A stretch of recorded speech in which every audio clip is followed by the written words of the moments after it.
So this is why you should not make a movie on Venom without Spider-Man and on Joker without Batman. So দেখো এমন কিছু কিছু villain character হয় যারা হিরোর পার্শ্ববর্তী থেকেও তাদের থেকে হয়তো বেশি বা সেম পরিমাণে ফ্যান ফেভারিট হয়ে যায় বা পপুলার হয়ে যায়। লিটারালি তাদের অরা, তাদের যে ক্যারেক্টার বা তাদের যে অ্যাপিয়ারেন্স দর্শকদের মনে একটা আলাদা জায়গা করে নেয়।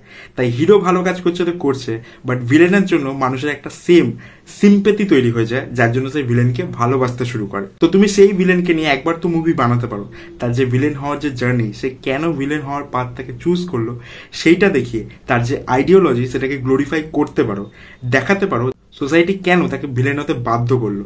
বাট পরবর্তীকালে যখন তুমি সেই জিনিসটাকে আরো বাড়াবে বা দর্শককে আরো কিছু দিতে চাইবে, তখন তোমার কাছে একটা স্ট্রং রিজন থাকা দরকার যে তুমি কেন এটাকে বানাচ্ছ। উইদাউট দ্যাট রিজন সেই মুভিটা চলবে না। কারণ কি, আর যতই হোক না কেন সেই ভিলেনটাকে দর্শক পছন্দ করে সেই হিরোটার জন্য। সো উইদাউট দ্যাট হিরো তুমি সেই ভিলেনের আইডিওলজিকে একবার গ্লোরিফাই করে দেখাতে পারবে, বাট পরবর্তীকালে তোমার সেই হিরোর দরকার পড়বে বা তোমার একটা স্ট্রং রিজনের দরকার পড়বে যে তুমি সেই ভিলেনকে কেন দেখাচ্ছ। So welcome back to another episode of সিনেমাওয়ালা।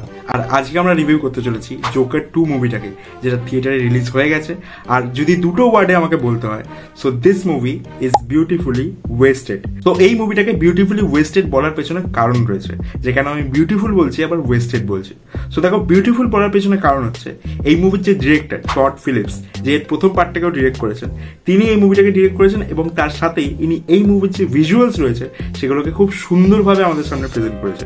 Literally বলতে পারে হয়তো এই পার্টটা প্রথম পার্টটাকে কমপ্লিট করে দিতে পারে ভিজুয়ালি। তার সাথে সাথে এই মুভির যে নতুন কনসেপ্ট বা এর যে ক্রিয়েটিভ চয়েসটা ছিল যে এই মুভিটাকে একটা মিউজিক্যাল বানানো হবে। সো বেসিক্যালি মিউজিক্যাল কি হয়, দেখো একটা মুভিকে যখন বিভিন্ন গান দিয়ে তার যে মেসেজটা রয়েছে বা তার যে স্ক্রিন প্লেটা রয়েছে সেটাকে প্রেজেন্ট করা হয়, সেটাকে বলা হয় একটা মিউজিক্যাল ড্রামা বা মিউজিক্যালি একটা মুভিকে প্রেজেন্ট করা, যার প্রত্যেকটা 2 থেকে 5 মিনিটের অন্তর অন্তর একটা গান শুরু হয়ে যাবে এবং তার মধ্যে দিয়ে মুভির যে কনসেপ্ট বা মুভির যে মেসেজটা আছে সেটা কনভে হতে থাকবে। যেমন একটা উদাহরণ হচ্ছে লালা ল্যান্ড। তো বুঝতেই পারছি এই যে ক্রিয়েটিভ চয়েসটা রয়েছে সেটা কতটা সুন্দর বা ইউনিক, যেটা যদি হিট করে যায় তাহলে কত মারাত্মক কিছু তৈরি হয়ে যেতে পারে। তার সাথে সাথে এই মুভিতে যদি আমি পারফরমেন্সের কথা বলি, তো জ্যাকিন ফিনিক্স যে এই মুভিরই প্রথম পার্টে জোকারের রোলটা করেছিলেন, তিনি এই মুভিতে লিটারালি ফাটাফাটি কাজ করেছেন। যদি এক কথায় বলতে হয় তো তিনি প্রমাণ করে দিয়েছেন why he got the Oscars for the first part. তো এই মুভিতেও জ্যাকিন ফিনিক্সের যে কাজ সেটা ফাটাফাটি হয়েছে। তার সাথে লেডি গাগার যদি কথা বলি, তো তার স্ক্রিন টাইম প্রচন্ড কম মুভিতে, বাট সে যখন আছে সেও ভালো কাজ করেছে। সো এবার যদি কথা বলি এই মুভির গল্পকে নিয়ে, তো এই মুভির কাছে একটা খুব ভালো গল্প ছিল আমাদের কাছে দেওয়ার জন্য। সো গল্পটা ঠিক এরকম যে প্রথম পার্টে যেমন আমরা দেখেছিলাম যে সোসাইটি একটা মানুষকে বাধ্য করছে জোকারে পরিণত হতে, এবং সেই মুভির শেষে সেই সোসাইটির যে একটা কালো সত্য সেটা আমাদের সামনে উঠে আসছে। জোকার অন লাইভ সেই টিভি অ্যাঙ্কারকে গুলি করে দেখেইছো অবশ্যই। সো এই পার্টেও সেই গল্পটাই কন্টিনিউ হয়েছে যে আর্থারকে এবার জেলে পাঠিয়ে দেওয়া হয়েছে এবং জেলে গিয়ে তার সেই জোকারের সত্তা আবার ফেরত আসছে। কারণ কি, সে দেখতে পাচ্ছে যে সোসাইটিতে যদি আবার কারোর ওপর অন্যায় হয় সেও জোকারে পরিণত হয়ে যাবে। কারণ কি, জোকার কোনো মানুষ না, সে একটা আইডিয়া, যেখানে সোসাইটিতে যে অত্যাচারিত হবে সেই জোকারে পরিণত হয়ে যাবে। এবং আর্থার যদি এবার জোকারে পরিণত না হয় তো অন্য কেউ হয়ে যাবে, আর সে যদি বেশি পাগল হয় তাহলে ভাই অবস্থা প্রচন্ড খারাপ হয়ে যাবে। সো গল্প, পারফরমেন্স, ভিজুয়াল আর ডিরেকশনের কথা যদি বলি, সো এই মুভির কাছে প্রত্যেকটা জিনিস ভালো ছিল। বাট এরপরে শুরু হচ্ছে এই মুভির প্রবলেম। বিশ্বাস করো এই মুভিটা প্রচন্ড ল্যাগি। এই মুভির যে 2.5 ঘন্টার রান টাইম রয়েছে সেটা ভাই বিশাল ল্যাগি আর এনাফ তোমাকে বোর করে দেওয়ার জন্য। লিটারালি প্রথম থেকে শেষ অব্দি যখন আমি মুভিটা দেখছিলাম ভাই বিশাল বোর হয়েছে। এই মুভির শুরুটা ঠিক যেরকম এক্সাইটমেন্ট দিয়ে হয়েছিল, মুভির শেষটা বা মুভির মিডে গিয়ে প্রচন্ড পরিমাণে বোর হয়ে গেছিলাম আমি। তো এরপর যদি কথা বলি ক্রিয়েটিভ চয়েস নিয়ে, যেটা এই মুভির ক্ষেত্রে সব থেকে স্ট্রং বা ইউনিক ছিল, সেইখানেই মেন প্রবলেম হয়েছে। তো দেখো, হার্লি কুইনের যে ক্যারেক্টারটা, যেটা লেডি গাগা প্লে করেছেন, সেই ক্যারেক্টারটা খুব ভালো, তোমার সামনে খুব ভালোভাবে প্রেজেন্ট করা হয়েছে। বাট ঠিক এখানে একটা প্রবলেম রয়েছে, যেটা যারা এমনি দর্শক আছে তাদের কাছে হয়তো ভালো লাগবে, বাট যারা আসলে ডিসি কমিক্স পড়েছে বা সেই সম্পর্কে নলেজ আছে তারা বুঝতে পারবে এখানে ডিরেক্টর একটা আলাদা টেক নিয়েছে, যেটা হয়তো প্রপারলি বসেনি বা হয়তো তোমাদের কাছে ভালো নাও লাগতে পারে। আর এরপর যদি কথা বলি, এই মুভি যে সব থেকে বেশি ইউনিক হয়েছে তার মিউজিক্যাল হওয়ার জন্য, সেখানেও একটা প্রবলেম রয়েছে।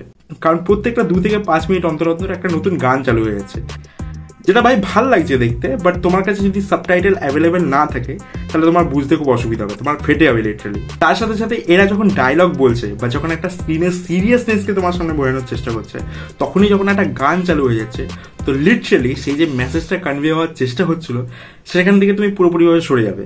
হয়তো যারা সাবটাইটেল দিয়ে দেখছে তাদের কাছে সেই জিনিসটা ভালো লাগতে পারে, বাট লিটারালি আমার কাছে খুব অসুবিধা হয়েছে।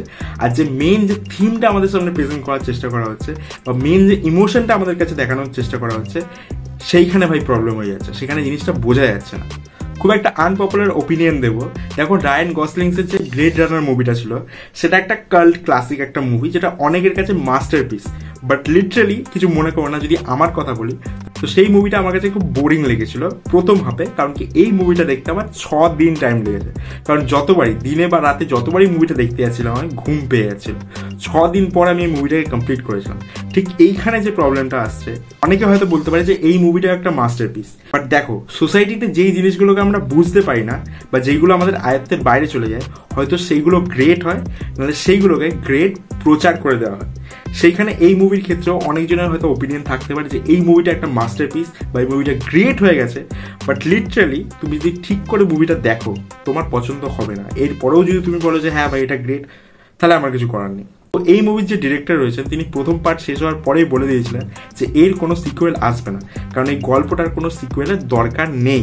বাট ঠিক তারপরেই 2022-এ এই মুভিটা অ্যানাউন্স হয়ে যায় এবং এই মুহূর্তে আমরা দেখতে পাচ্ছি জোকার 2। তো ওভারঅল যদি বলি এই মুভিটাকে ক্যাশ গ্র্যাবিং করার জন্যই তৈরি করা হয়েছিল।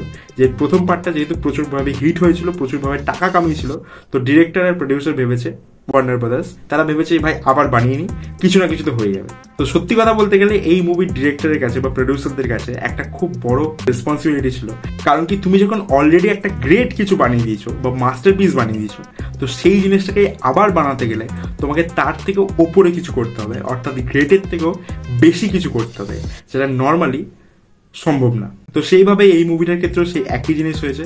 এখানে যে ইউনিক কনসেপ্টটা আনা হয়েছিল সেটা ওয়ার্ক করেনি, আমার কাছে তো করেনি। এখানে পারফরমেন্স ভালো ছিল, ভিজুয়ালি মুভিটা ভালো ছিল, বাট সত্যি কথা বলতে গেলে এত সুন্দর গল্প হওয়া সত্ত্বেও এই মুভিটা একদমই হিট করছে না।